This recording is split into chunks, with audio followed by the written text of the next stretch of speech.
所以我们就一起来听听看睡觉打呼有多大声啊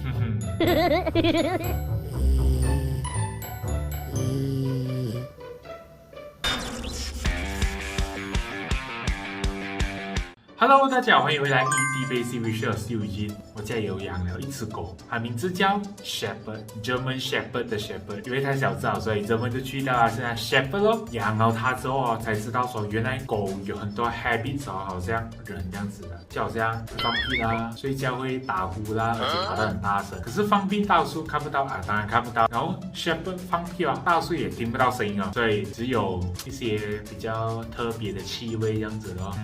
所以就没有人拍哦，不然的话他看到的话，他就会讲说我挖他咯。可是睡觉打呼不一样啊，录得到哦，所以我们就一起来听听看睡觉打呼有多大声那种。因为怕你们听不到，所以触动到麦来录音哦，嘿嘿。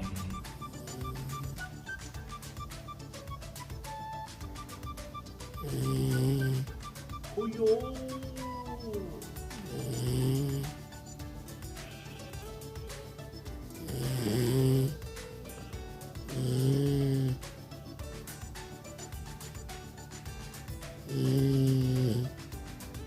哎呦，是不是很大声呢 ？OK， 等他醒了过后，给他自己听看，他会有什么反应。哎呦我的妈 ！A few moments later.